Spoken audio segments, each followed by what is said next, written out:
All right, so the call's now being recorded, so let's get started. So go to our first slide, right? Wins. Tell me some wins. So anybody got any wins from our last call? Richard, didn't you have some activity going on with the next door to your listing or something like that? Yeah, there's something the next door neighbor. I heard that through the grapevine.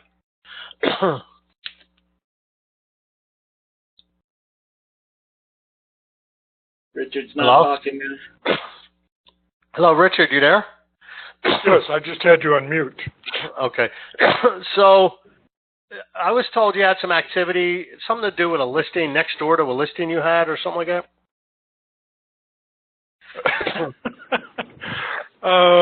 Yeah, it was the vacant lot.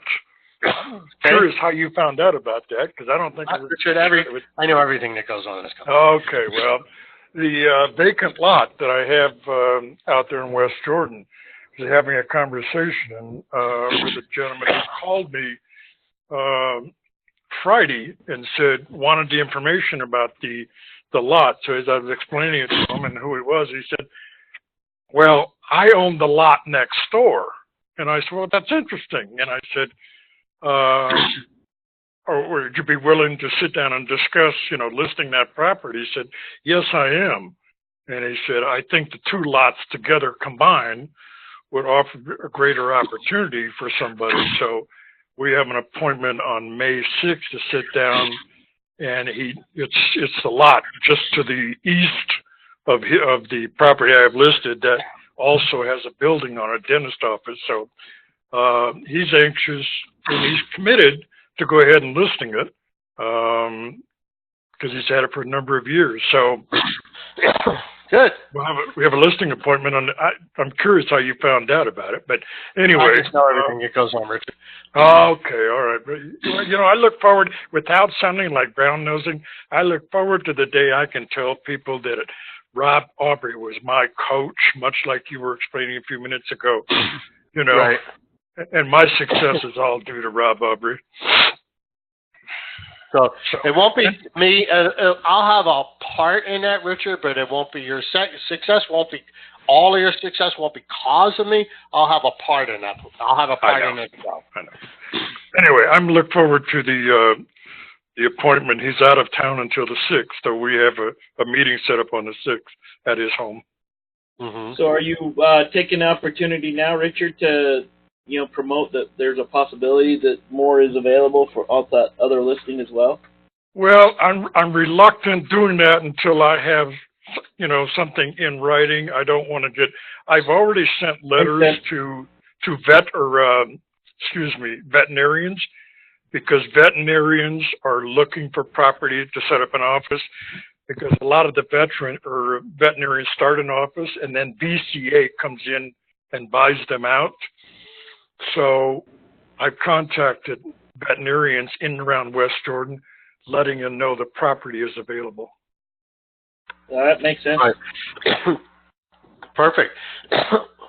So what about trying like other medical communities, dentist, any kind of medical community? So yeah, I'm assuming if there's a veterinarian can go in there, then other medical communities can go in there. Yeah, I'm working on dentists as well, because there's probably more dental offices than there are veterinarians. Right. But a lot of the newer veterinarians, they don't want to, make the huge expense investing in their own office. They'd rather work for somebody like VCA, who is huge throughout the country, buying up. Matter of fact, my veterinarian out in Riverton was just purchased by VCA. So now it's VCA Ochre. So, but Charles, I appreciate your comment, and I think afterwards you and I can talk what your thoughts are. I just didn't want to jump the gun and start doing anything until I knew for sure he was going to list. Right. I agree with that. That's not a bad idea. Just thought that as you're sharing with other people for the current listing, that you say, I have a contact for this next parcel, and it looks like we could combine these to make it a better deal. Okay, that's a good point. Thank you. Well, that's great. So for those that joined late, Richard's got a listing appointment with the landlord, or not the the owner of his property next door of his vacant lot listing, which combined the two parcels. So if you ever studied what's called assemblage, right? Assemblage. So I'll give you a couple good examples of assemblage. The most textbook one you'll ever read about is Orlando Disney, right? Because that was basically hot, muggy, all but swamp, right? So what's an acre of that worth? In the 50s or the 60s, right? $5 an acre, $1 an acre. But what if you had 100 million acres or 10 million acres, right? So let's just say 1 million acres or 10 million acres. Now what? Because what could you do with an acre in the middle of nowhere?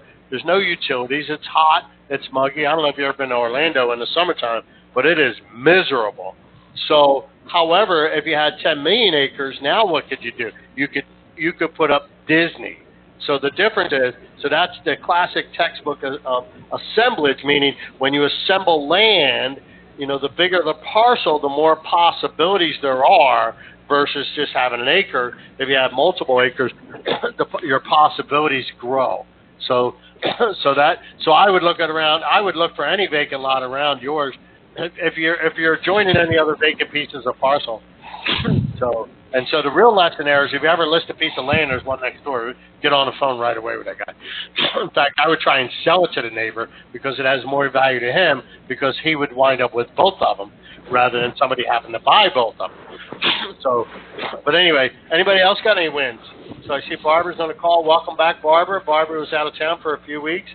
So it's good to have you back in town, live and in color. Woohoo! Yay. Welcome back, Barbara. Anybody else have some wins? Anybody? After the call last week, I actually got to my closing. So you went on a call and went straight to a closing. Gotta love that. Gotta love that. Love going to settlement and just, one of the things that, I always like to correct and say that we don't go to closing, we go to settlement. And the reason why I get a little stickler on that is because we say that to the consumers, and then they think they're going to close. And I think it's important that we use proper labels on proper events, right? So when we go into settlement, and then the buyer says, "When do we close?" Say, "Well, we go to settlement," and then it'll close the following day. So just like the word realtor, right? When I hear the word realtor, if I hear it from somebody inside the industry, I just want to scream at the top of my lungs. So if you're not in the industry, I give you a little bit of latitude. I may correct you. But I remember one time when I worked at Keller Williams, they had a girl, a receptionist, and she got on the PA saying she needed a realtor. I got out of my office. I got up from my chair, ran down to the reception desk, ripped her a new one. She was not excited about that. She was like, "Well, you're not my boss." And I said, "You're right. I'm not your boss. Paul Wilkins, the broker's your boss. Let's go in and have a conversation with him, you and I, right now." And she said, no. She left it alone. Excuse me. So, anyway, so it's important that we use this proper terminology. So, but great job on the closing, on the settlement, I should say. So there's something I want to say. I want to share. When you go to a settlement, right, you should always have all your leads with you in a folder, right? You should have your leads. You really shouldn't have any more than 12 good leads. If you got more than 12 good leads, you need to pare them down. So anyway, so let's get back to it. So you should have a folder, and you should just maybe 3-ring binder and just carry that with you everywhere you go. You get in your car, you go to an appointment, you leave it in your car, you go to the settlement. Because how do you feel? Everybody on the phone that went to a settlement. Now, sometimes there's settlements that are draining. But for the most part, when you walk out of the settlement table, how do you feel? Exhilarated. Right. You feel good, don't you? You feel accomplished. You feel confident. That's the best time to do lead follow-up. Right?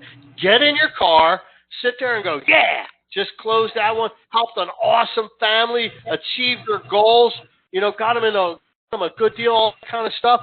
Pull out your lead book, open up your phone and start dialing, because the energy, it sounds like we got conversations taking place here. If you're going to have an outside conversation, please mute yourself.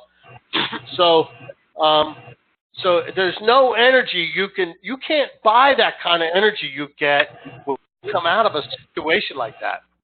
Same thing when you go on a listing appointment. You walk out of a listing appointment with a signature, drive around a corner, or sit in the south driveway and sit there and leave follow-up calls. Because again, that energy is infectious. It's infectious. So when you a real positive win like that, that's the time to make calls. Make sense?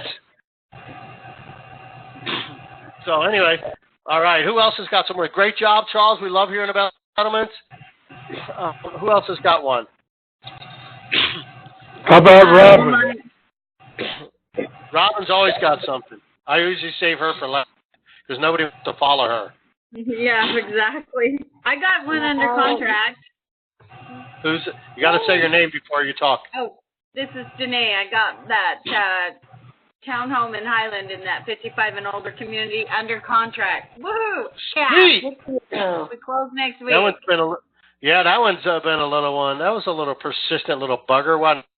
Yeah. Finally got the price adjusted correctly. For those of you who are newer on the call, it was what caused it to sell, Danae? The price. Okay. Right? That busy road behind it had more of an effect than I thought it would. Right. Mm-hmm. Well, people in that price range are they're not limited. Right. And they can go higher. It's just that they want what they want when they reach that age. Right. So, a price overcomes all objections, isn't it? Mm-hmm. Perfect. And we ended up having to go lower than, he said, I will not go below 465, and we went down to 450. So. Sure. Yeah. Congratulations, Danae. If you would have listed at 450 from the beginning, you might have actually netted more money. I know, right? Because it would have been so attractive you to have multiple people looking at it. It might have bid it up $5,000. Exactly.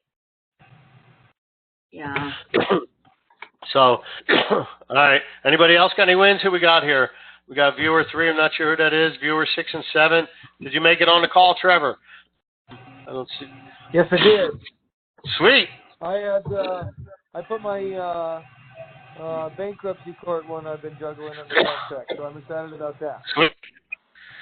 Yeah, Trevor's got a listing subject to bankruptcy court approval. So if you ever get those, they're not that big a deal, are they, Trevor?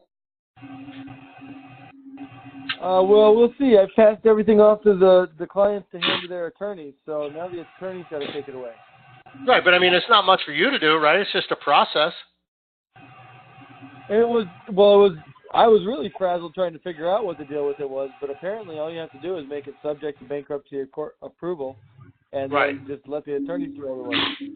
And then when you get an offer, subject to, you turn it into the bankruptcy court attorney, and then they process it. They get approval from the court, and it's about 2 weeks. So, and the process and the approval, I mean, they're not going to stop it. It's just that the court just wants, when money's changing hands and somebody's involved in a bankruptcy, the courts just get involved to make sure the money goes to where it's supposed to go. That's it. That's all the process that's going to take place. So they're actually not too hard to deal with. Yeah, they just want to make sure they get as much as they can. On there. So pray for me. Anybody else? That's a good win, too. We like settlements, listing appointments, properties going under contract. Love hearing all this stuff. All right, Robin, you're last but never least. You're up. You always got to win. Well, thanks. That makes me feel embarrassed. But, I had a really good open house. We had a home in a great price range, so I'm hoping to see offers this week on that one. And my California investor client came in town to look at the 2 properties that I picked for them and put under contract. So there's always a little bit of... They bought 2 houses? They bought 2 properties? Uh-huh. And they just had me do it for them, everything. And so it's awesome, but then it's also a little bit nerve-wracking because it's like you feel this weight of responsibility. But they loved them both, so we're good to go. We should be closing that, I think, Wednesday. And... Sweet. Yeah, and then I'm waiting to hear back, hopefully this week, on 2 or 3 listing appointments that I went on last week. So we'll see how it goes. So awesome. Yeah. So where did your California investor client come from? This is kind of funny, and this is a good lesson for me and everybody. Just always be your best self. He is on a Facebook group for Danville, some Danville ladies that I'm also on from living there. And she put a note on there just saying, hey, I'm looking for a realtor in Utah. Does anybody know of one? And there was about 8 people that chimed in giving names, and 5 of them were me. With some friends that kind of had known stuff I've done. So that was pretty cool because, people don't have to take time to do that, but to have my name brought up 5 times, and I mean, somebody said that's what they call social proof. Yeah. So anyway, it was like not even a question for her. So anyway, it was cool. Awesome. So Robin is a very humble person, and I'm going to brag about her to everybody on the phone. Robin has 7 transactions pending right now. She has 7 sales pending. How many active listings do you have, Robin? 3. 3 and then 1 signed. But anyway, yeah. So you have 4 listings signed, right? But 3 of them are active. So she's got 4 listings and 7 pending sales. So in the beginning of the year, she wanted to have her goal was 12. So that obviously I just went, So, and Robin is very, very competitive. She's a marathon runner, and I know that. See, I learn about I know you guys better than most of you think I know. And so I just said, no way. I just put a challenge. I was a marathon runner. I now choose chubby because real estate's much more fun than running marathons. So why not anymore? That's the truth, right? Well, I just got to get you eating my stuff. So anyway, well, great job, Robin, man. I'm just proud to be your broker. I'm proud of all you guys. Don't get me wrong. It's just when someone has that kind of success at one time, I mean, how do you not get a gleam on your face, right? So I'm just happy and excited. And I share this with you mostly to encourage everybody else to just say, hey, this can be done, right? I mean, Robin, what are you doing that's special? Anything? I'm very good at, I try to be very good at just constant contact. So if I have a buyer that I know is going to buy in 6 to 8 months, like yesterday, I sent out a happy Easter to all of my past clients and any buyers that I've kind of been working with in the last few months. But, at some point we'll get serious, but maybe aren't. And it was literally just like a little image that said Happy Easter, and I just texted it. Texting, I mean, I find with at least a lot of my clients, and I'm sure there's got to be some parallels with everybody else's clients, people are just busy. So they often won't pick up the phone, and I hate phone, but text always works.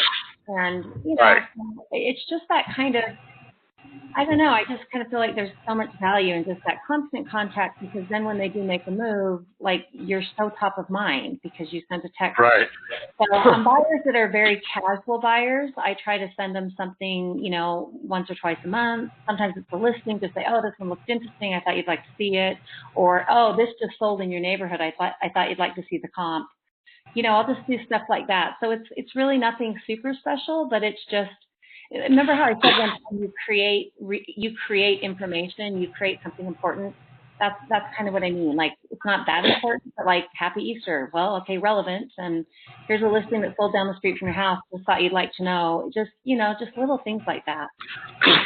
So you're systematically, so you're really tailoring your marketing to the individual, correct? Yeah, for sure. Stuff that, I do try to do like specific marketing, once a quarter, and then a newsletter, every month or whatever. But one thing I did, IKEA has these, they're kind of silly, but they're just these glass boards that you just use a marker, because I find that like I forget, like I 4 kids ruin my brain, but I kind of forget all these people that I'm circling around all the time. And so if I just like, for example, a neighbor reached out 2 weeks ago to ask about a lot. So now they're kind of on my radar. They're looking to either remodel, buy a house to fix up, or buy a lot to build. And I kind of know that. And they're going to probably be a client that is on my list for 6 to 12 months. So I just write that name on that whiteboard. So whenever I'm at my desk, I'm looking at it. And if I realize I haven't sent a note to this person, I'll just send them a note. You know what I mean? So that really helps me. Like, we really do circle and talk real estate with a lot of people all the time. All of us do. But then when you don't circle back, you kind of almost just forget. And I started realizing that a while ago. And so that's kind of my thing. And then I usually have a notepad with people's names on it too. And kind of like what Rob was saying, that same idea.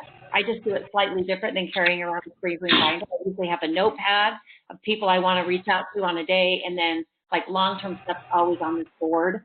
So that's been really helpful. In fact, I went the other day, last week, I looked up at the board and I had to erase 5 things off the board because they're under contract, which was pretty cool. Sweet. Yeah. Gotta love that. Yeah. So we're all proud of you, Robin. I just want you to know that. Everybody in this call that's with you is watching you grow. Everybody's so proud of you. So to recap, for those of you who just joined, we're bragging about Robin. Robin's very humble. Sure, she's turning a couple of shades of pink, but she has 7 pending sales and 4 listings and an umpteen leads. She's just got people she's working with. So she's going to shatter her goal this year. Her goal is 12. My goal is to hit that by July so that we have to redo her goal to about 25. So anyway. Just to add to that, like back to that, like be your best self. One of the things I have under contract, this was really cool. Danae has something, it's a new build, and Danae has one in the same, like basically unit with some clients. And she represents the buyer in that project. Right. So we both have a buyer building in the same, like 5-unit thing. We each have. And the builder rep was like, I think when you went in, right, Danae? Was it when you went in? Yeah. And he said something like, oh, you're with Aubrey? Man, I've had really good experiences with Aubrey agents. So I thought that was super cool. Like what we do and kind of what Rob reads in the brokerage of the kind of people that we, associate with, like in our brokerage, that was pretty awesome. And I think that speaks volumes, actually. It puts a big smile on my face. I'm just a simple guy that shows up and works every day, I'm just trying to lose 10 pounds to go on a date, so that's just who I am. So I just show up and work every day, just kind of like you said, Robin, just be your best self, and that's it. I grew up, that's the way I was raised. My dad used to have an old expression, says, I am a Hindu, I'll do what I can do. So we'll always, just show up and work every day. Wow. So those are awesome. I'm just so nice to hear everybody sharing their wins. Vonda's on the call, right? Are you still on the call, Vonda? She's been in and out. She's popped in and out, but I see a phone number from Beaver. Is that you, Yeah, Vonda? I'm here. Vonda's I'm here, yes. Vonda, share with us what you got going on up there. Oh, yeah, it's been real exciting. I got my first listing in my neighborhood and representing the seller, and then I literally got it on the MLS the evening of April 4th, and April 5th, I just got swarmed. All of a sudden, I got all these calls, people wanting to see the house, so I decided to set up an open house that weekend, and I had an offer on the 5th, and we went into contract on the 6th, had a backup offer, and since then I had a couple others that wanted to do backup offers as well, so I feel like we priced the house just right because it really needed a lot of work. So I'm representing the buyers now. They asked me to represent them and the seller. And It's been quite a busy transaction, but it's a lot of learning on this one because they want to pick me for every little thing. And Rob has been wonderful with helping me through it. But it looks like we're going to end up closing now with a cash deal. It's going to go through. I've got a lot of prospective buyers. Right. And so and for the hold an open house even if you've got it under contract, and you can, because that helps me get some other prospective buyers as well, just walk-ins, which is wonderful. You never know. So great job. I'm going to put deals here and do full-time now. Right. So this transaction will transform her life because that is she's double ending it at $700,000. and she has a 6% commission. So you do the math. Woo!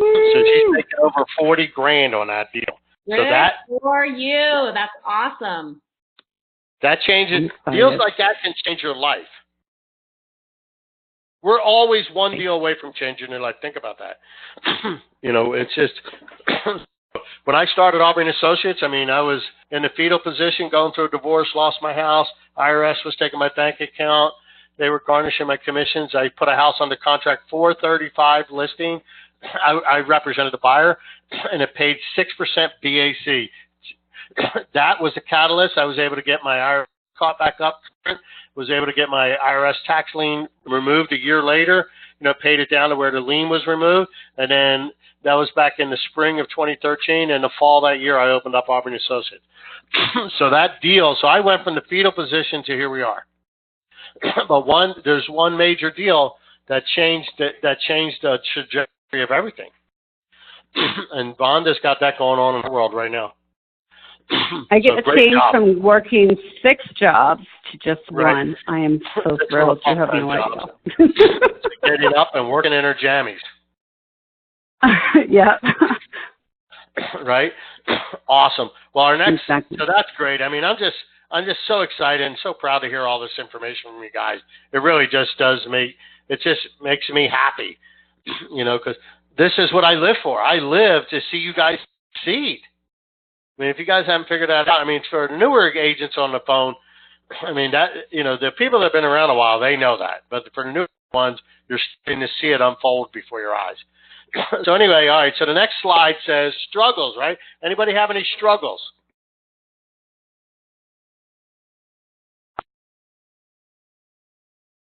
No struggles. There's always struggles. Nobody wants to admit them, right? Yeah. I think a huge struggle right now is the market is significantly softer than it was, same time last year. So for any listings, they're hard because you kind of feel like you're failing your clients a little bit when they're not selling quickly. Right.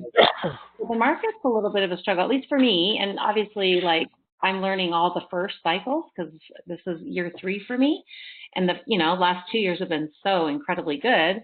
Like the market, I don't know. I think I thought it would kind of maybe balance out because interest rates have gone down, but I think buyers are still a little bit scared. So I've seen a big difference.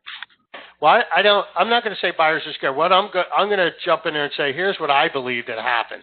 We had this pent up demand, right?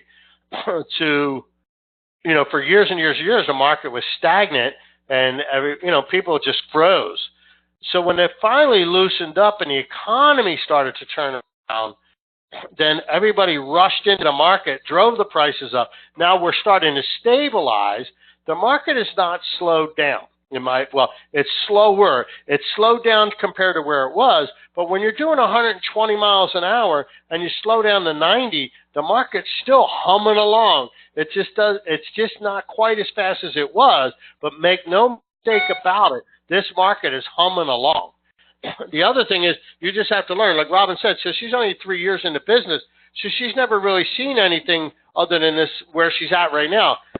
Where we're heading is actually a little normal. In fact, we're still in a severe seller's market. I shouldn't say severe, but we're pretty deep into a seller's market. It just doesn't seem like it because we went from 120 mile an hour to 90 mile an hour. But we're still in a deep seller's market. Thinking that we're doing 90 mile an hour and neutral market is 60 miles an hour. So we got a ways to go just to hit neutral before we even consider hitting a buyer's market. And I don't think we're going to hit a buyer's market for quite some time. That I think we may go to a lesser of a seller's market, possibly neutral, but I don't think so. Even the next recession, if you listen to that Barry Habib says that, the recession, everybody's scared of a recession. He goes, everybody equates the housing crash to the last recession, that they think a recession means housing crash. Well, that's not true. The housing crash caused the recession. In other words, the recession didn't cause the housing crash. Do you get that? There's a big fundamental difference there, that we just had a housing crash. housing crisis. We had, people buying houses that shouldn't have been, way in over their head. I mean, I remember an agent, she had 6 short sale listings from one guy. He bought 6 listings owner occupied in 30 days, right? So that's just a lot of shenanigans were going on. So to let you know, so that's not normal. But the crash was a reaction to all the abnormal actions that took place during that last boom. So, but this boom was a correction back to where we should be. So housing prices right now are where they should have been if we never had the boom and the bust, right? If we'd have just chugged along and a few percentage points a year from 2000 till now, we are where prices should be. Does that make sense? So when people say, well, I'm going to wait for the crash, well, I don't see a crash on the horizon. That doesn't mean it's not impossible. I mean, based on all the factors that are in right now, we still have a shortage of houses. When there's a shortage of houses, the market's not going to crash. That means there's more buyers than sellers. It can't crash when there's more buyers than sellers unless something severe happened, World War III, nuclear war breaks out, so like that. I mean, that's all bets off on that. But under normal circumstances, and the reason why the interest rates are going down, those long-term interest rates are tied to the 10-year Treasury bond or the long-term Treasury bonds, right?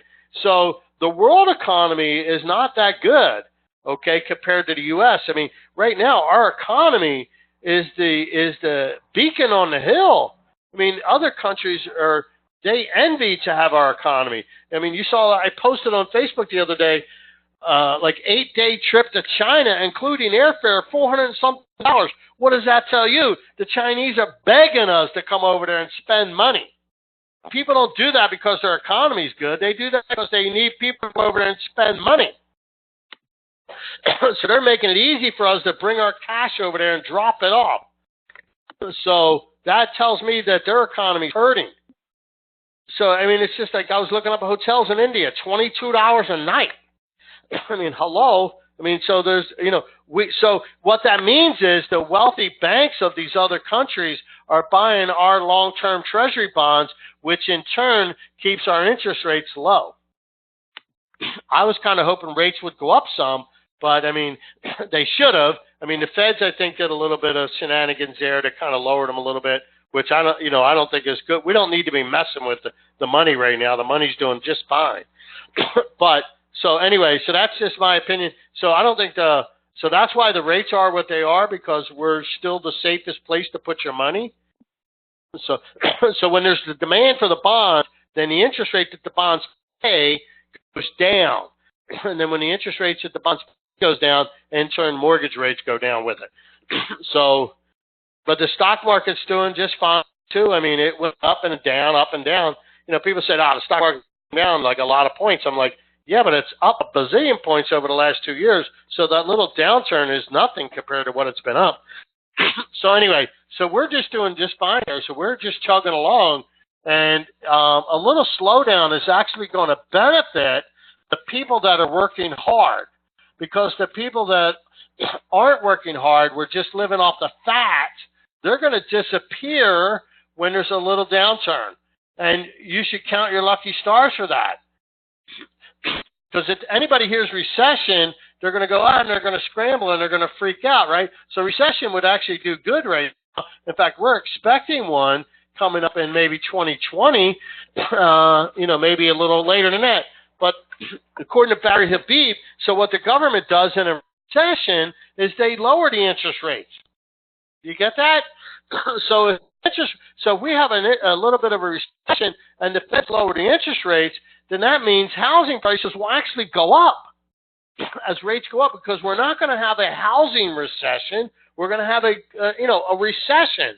And the recession is not that tragedy. It's just that everybody's short memory is the Great Recession. That's the last recession we've had. We've had so many recessions in their lifetime, but the Great Recession hurt. And that's the only one we remember, and we think that's what a recession is, and that's not what a recession is. That's a disaster. So I'm actually looking forward to a recession. I'd like to double the size of the company during that time, get everybody into high gear and everybody make money. So anyway, struggles? Any questions? Anybody have any questions? Do you guys listen to the Barry Habib videos that I post on our Facebook group? If not, I would highly recommend you go back and listen to those. They're very, very informative, and it makes you sound intelligent when you're talking to people.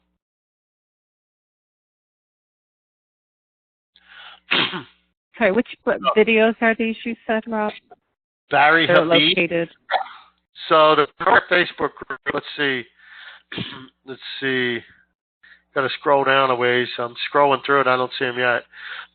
Let's see. Still don't see them yet. All right. I haven't seen one posted for a while. Going to back office first? No, our Facebook group, Aubrey and Associates Realty. It's April 8th is the one I posted. So I'll go ahead and comment on there, and it'll float up to the top.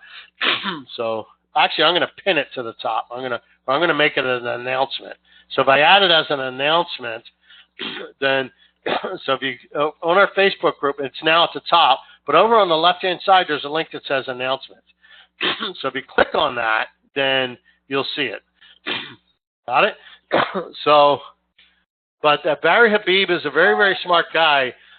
So there was another one. He usually is on.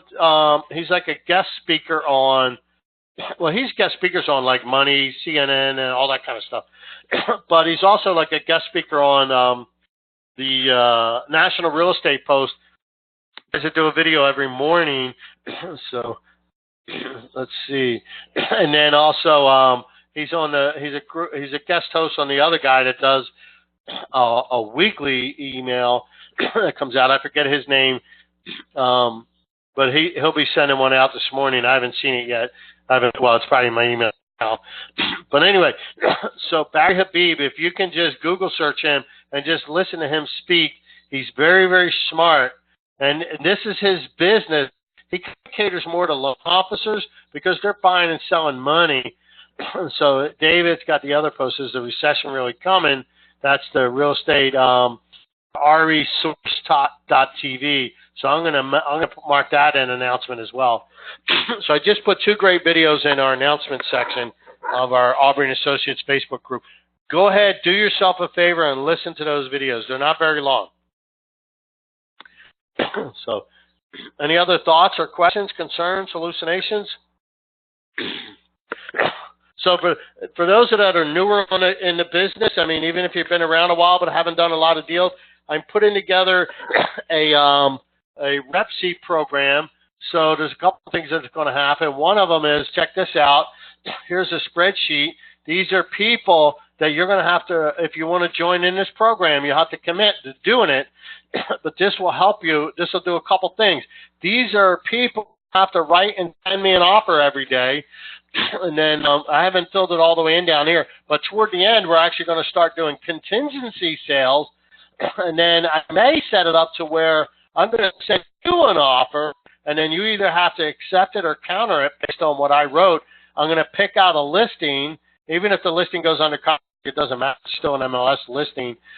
But I'm going to send you offers. And then when I send you the offer, you're going to have to respond to that. So I've set up on our site, agents.Aubrey & Associates, let's see, RepC training submission. So you'll just go here, and here's where you'll submit your RepC. So you won't email it to me. You're going to submit it online. And then what it looks like for me is when I get there, I'll have, this is what you'll be, I'm going to set it up to where you'll just see your own, but I'm going to be able to see all of them. So I'll know the agent, the client's name, and I'll have a copy of the offer right there, and I'll know the date you submitted them. So if you join, you should have, 5 in a row. But also, too, I'm putting together, I have the slides for it. Now I just got to record the videos, but they're going to be, so it's going to be a slide for each section of the RepC. So, section 1's got a few slides to it. So, but I'm going to go through and I'm going to record one video for every section of the RepC and any basic addenda. So like the The closing cost addenda I'll do a video for. There's 2 of those. One's the FHA VA loan addenda. There's one that's just the standard closing cost. There's also I'll do the subject to addendum. I'll do a quick one on that. I mean, I actually teach a 2-hour class on that one, so I can't spend a lot of time on that. I mean, it's a long. It can be complex, but if you combine it all, so the idea there is you need to watch every video if you really want to learn this document. Because here's the thing: if you learn this document at high levels and you what do you call it? Watch the videos and then write all these offers. So at the end, you have written like 15 offers and reviewed as a listing agent 5 offers. You will be so comfortable with that document, and then your confidence level is going to go way up. When your confidence level goes up, then you're going to start doing more deals because you're not going to have this ready, aim syndrome going on. You're going to know the reps. You're just going to say, hey, you're interested? Let's go. So anyway, so that's what I'm putting together for you guys. Even if you're not new, I would encourage some of you that have been around a little bit to go through this. It's gonna improve your game. And then once that's all set up, then I'm going to start working on the listing side of that as well. But because even if you're brand new and you take a listing, you still got to know the reps at high levels, at real high levels. So that's where your confidence will come from. So what do you think of that guy? Any questions, thoughts, concerns on that? Did I lose everybody? So, all right. But anyway, we've been on the call way over on this call. So today's a good call, good productive call, I think. A lot of different things learned. Oh, somebody sent me a text. So, Rob, are there slides for today's, chat? Slides for what? Did you have a slides to go with your message today? I do not. Okay. I just wondered, sometimes I hear you talking about slides, but all I see on my screen are the bubbles, and my screen used to show you with the slides. No slides. No, this is just me. I show up, I write 3 things down: wins, struggles, and questions, and I wait for people to say stuff, and then